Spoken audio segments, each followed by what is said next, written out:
Os Paroleiros, todas as terças, quintas e sábados, uma nova roda de conversa bíblica e simples. Vambora, que hoje é dia de parola.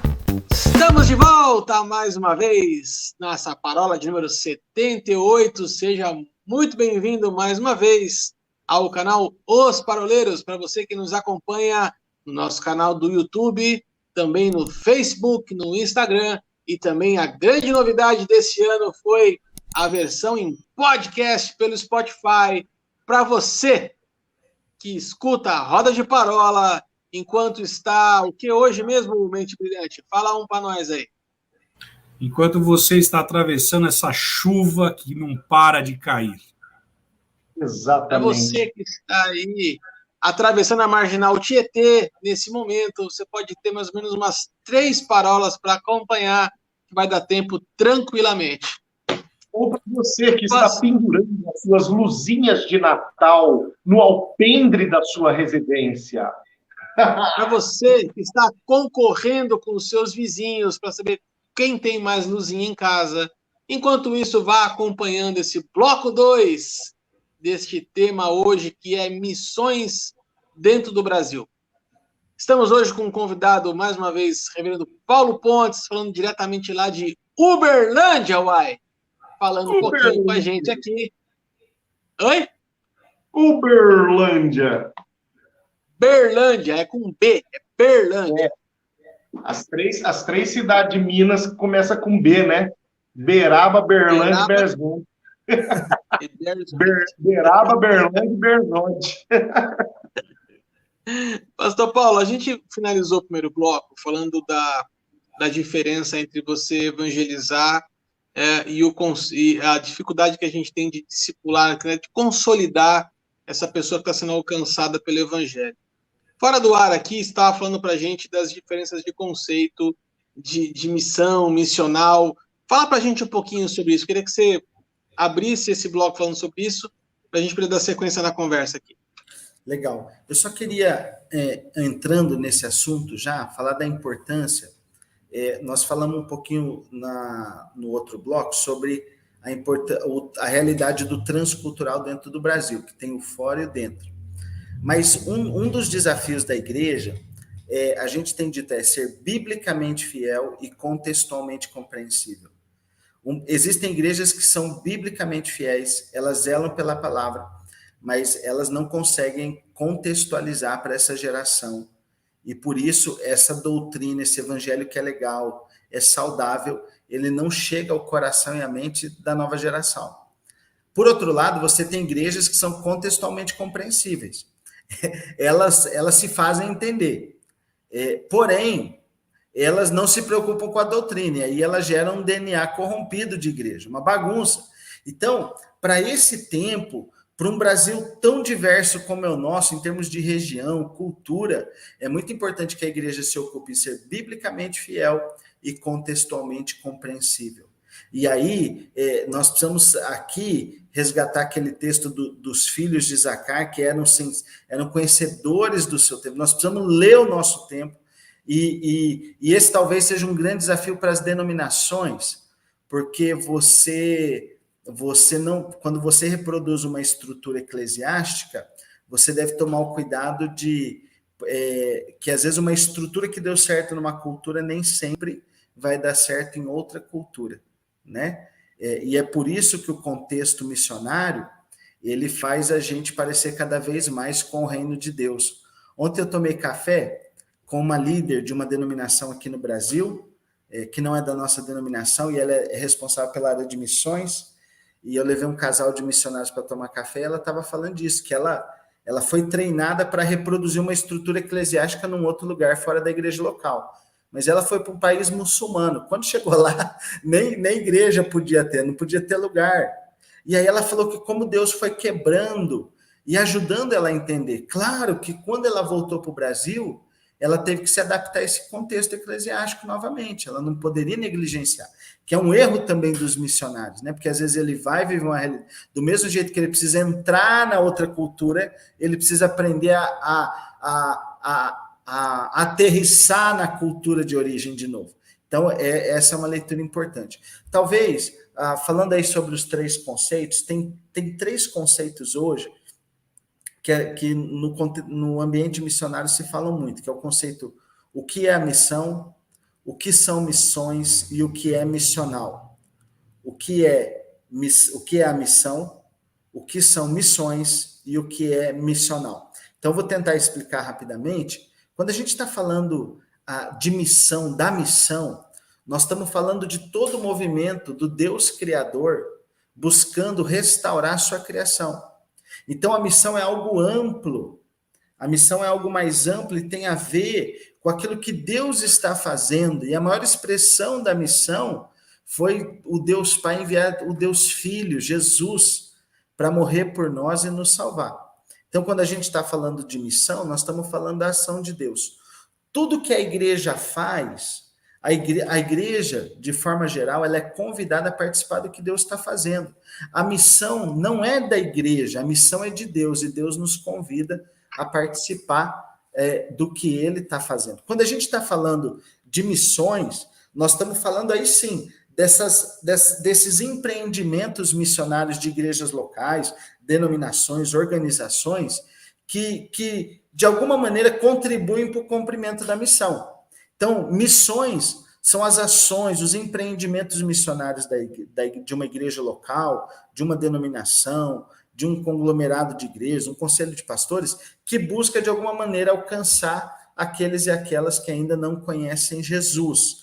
Claro que dentro desse conceito de missões se explora muito o conceito de missão transcultural. Então, existe uma ala da igreja que fala missões é ir do outro lado do planeta pregar para, eu não sei se só dando destaque, né? Eu estava checando uns números aqui antes de entrar no ar.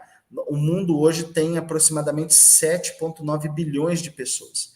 E mais de 3 bilhões estão entre povos não alcançados. Então, o que é um povo não alcançado?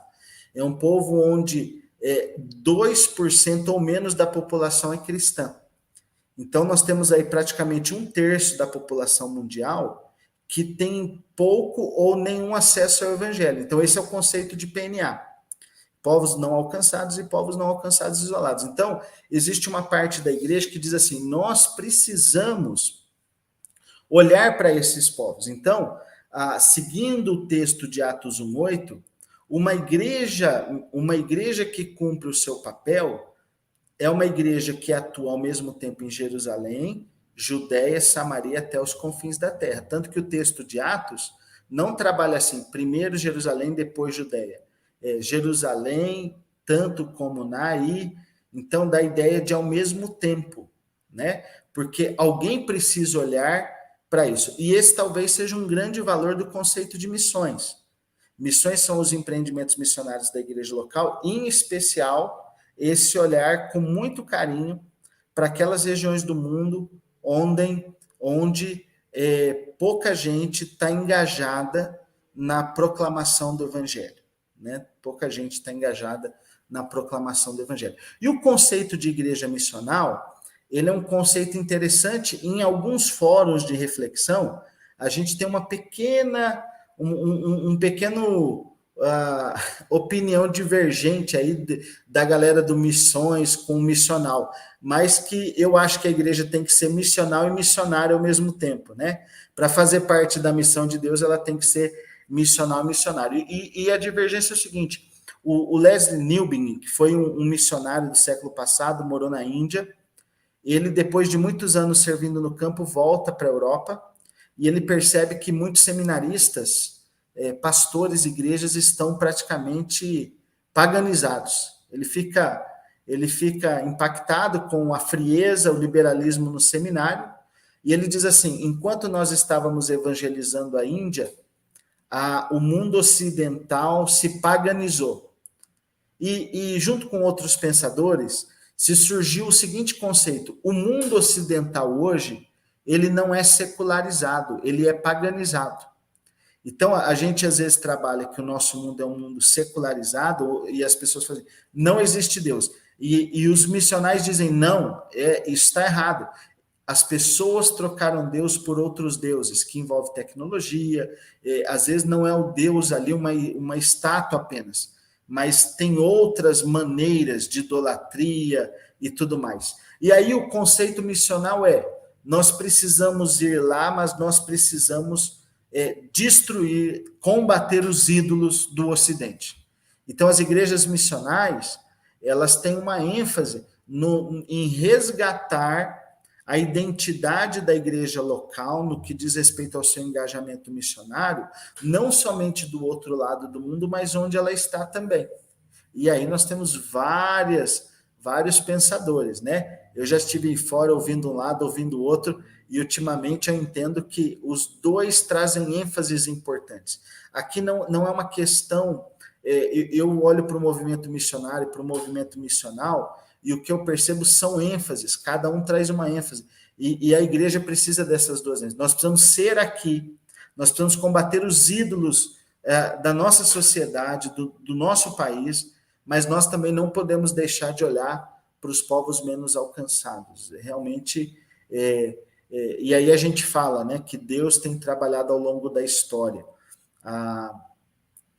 O ISIS, ou o Estado Islâmico, provocou muita tragédia no Oriente Médio, e com isso, muito dos povos que a igreja não ia, eles vieram até nós.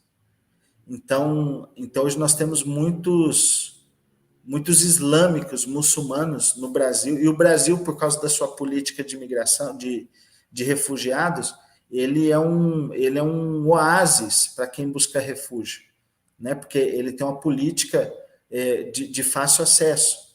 Então, essa é uma oportunidade da igreja também ministrar. Então, sobre os três conceitos são esses, né? Então, acho que a igreja deve ser missional, mas ela deve ser missionária também.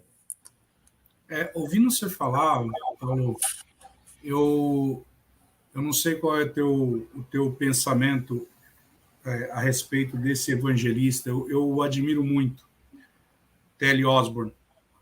Quando T.L. Osborne ele traz a questão do evangelismo, quando você lê as obras escritas a respeito dele, eu confesso que um dos primeiros livros que eu li dele, chamado Conquistando Almas, eu comecei a questionar até o meu próprio chamado, porque ele prega e ele ensina com tanta ênfase que todos nós devemos pregar o evangelho.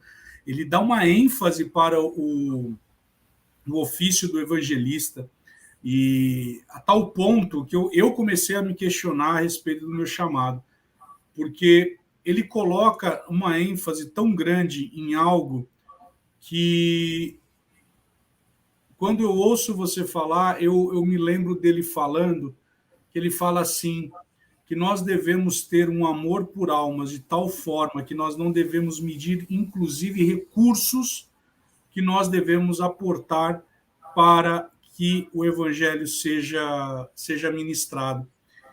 E ouvindo você falar, eu gosto de ter uma conotação um pouco mais prática naquilo que efetivamente diz respeito ao evangelho. Qual que é o ponto aqui, trazendo esse gancho, principalmente desse livro do T.L. Osborne?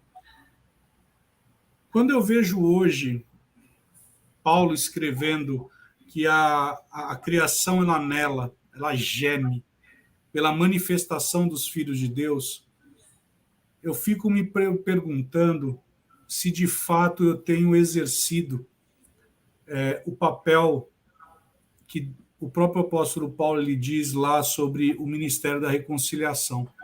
Veja, eu não estou falando nem do evangelista, eu não estou falando nem do exortador, eu estou falando do ministério da reconciliação, que todos nós fomos chamados. Será que hoje, aquilo que Jesus ele disse, e Paulo trouxe uma ênfase maior, dizendo, olha, toda a lei ela se resume em amar ao próximo.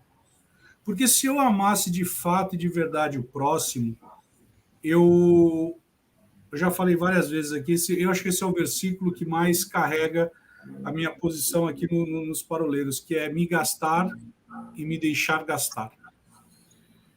Será que hoje nós não perdemos essa essência, até por conta desse paganismo que você trouxe, de tanta tecnologia, onde a gente acha que pelo fato de eu estar no YouTube, de eu estar numa rede social, eu estou alcançando o mundo, só que, na verdade, eu não estou trabalhando com qualidade no ministrar de uma palavra. Quando eu leio as obras de T.L. Osborne, eu vejo ele falando com tanta paixão sobre a necessidade das pessoas serem alcançadas, das pessoas serem tocadas por esse evangelho, sabe? Será que hoje a crítica que nós não deveríamos trazer é onde estão esses missionários que de fato e de verdade estão contagiando essas pessoas? E eu não estou falando dos missionários que estão nos campos, não é disso. Mas eu estou falando daqueles que, como Paulo diz, desperta tu que dormes. Quantos de nós não estamos, dentro do nosso contexto, deixando com que as coisas vão passando, e esse amor pelas almas, sabe, de você olhar e falar o seguinte: rapaz, eu preciso ir mais, eu preciso não somente a minha capa, mas a minha túnica, não somente uma milha, mas duas, sabe, de você ir muito mais além, porque eu tenho refletido muito sobre o livro de Ageu, quando o profeta ele diz assim: o templo ele está completamente destruído, e eu olho para a casa de vocês, e a casa de vocês é uma mansão. Será que hoje nós não estamos apainelando, sei lá como vai falar essa palavra aí? Apainelando. Exatamente, deve ser isso aí. A palavra difícil fica com o Arthur. Mas será que a gente não está zelando apenas e tão somente para aquilo que Paulo diz, que o Deus dele é o ventre deles, quando na verdade nós deveríamos estar gritando nas praças, nós deveríamos estar aí de fato e de verdade nos sentindo culpados mesmo. Eu me lembro uma vez, Paulo, de uma ministração do pastor Jorge Linhares. Ele estava lendo aquela passagem do rico e Lázaro, e Deus chamou a atenção dele a respeito dessa passagem. Porque o rico vira e fala o seguinte: manda lá para que alguém vá lá falar com os meus familiares a respeito. E aí, na ilustração, alguns dizem que isso de fato aconteceu, outros dizem que é uma parábola. Sendo dito: olha, não adianta mandar, porque se não estão ouvindo os vivos, quanto mais os mortos.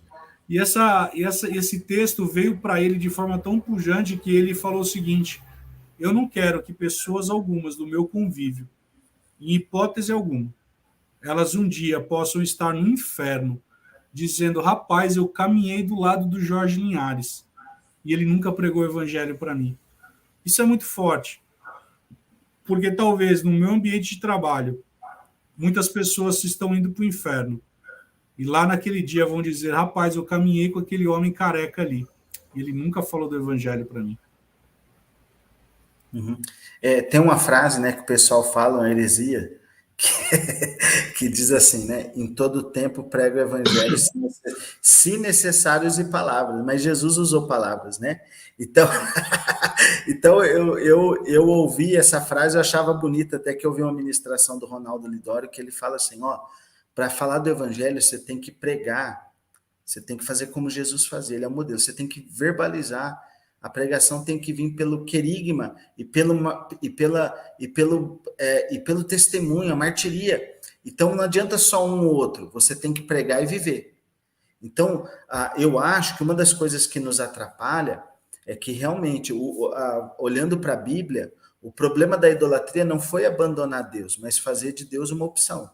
Então, você percebe no Antigo Testamento que eles deixavam o altar do Senhor e colocavam outros altares dentro da igreja. Talvez o problema da igreja brasileira é que ela se paganizou no sentido de que, ao lado de Deus, existem projetos pessoais, existe tanta coisa, uma agenda maluca, a gente faz tudo, menos o que precisa. A gente faz festa, a gente faz atividade, a gente faz programação, mas a razão de ser e de existir da igreja é a missão. E aí uma responsabilidade maior da liderança e aí eu falo isso como pastor também, nós temos que tocar essa trombeta, nós temos que falar, gente, menos evento, mais relacionamento, menos dinheiro com parede, com tinta, e mais dinheiro para as pessoas, para o campo missionário. Então, assim, quando a liderança se conforma a essa cultura errada da igreja, a esse discipulado mal gerado, né, isso tem trazido grandes prejuízos em muitos lugares, né? Quando o meu projeto é maior que o projeto de Deus, alguma coisa está errada, né? Muito errada. Então concordo contigo, né? Eu acho que é nessa linha mesmo. Xará, eu acho que é o efeito da paganização, né? E a necessidade dessa característica funcional e resgate, né, dos valores, dos princípios essenciais da igreja. Eu costumo dizer o seguinte: Deus não tem uma missão para a igreja.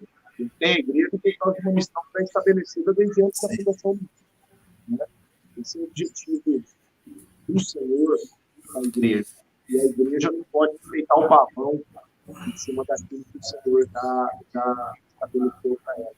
Arthur, acho que está dando nossa hora, né, Piotti? Tá dando nossa hora. Tá passando voando isso aqui, cara. Coisa boa, passa rápido demais. Vamos fazer o seguinte, vamos dar então uma segunda pausa aqui. Daqui 2 dias, sabadão, estaremos de volta com o terceiro e último bloco desta super parola de número 78, com um convidado especial. A conversa até aqui tá sensacional. Vamos fechar com chave de ouro no sábado. E para isso a gente conta com a tua presença. Fique conosco. Até sábado. Tchau, tchau.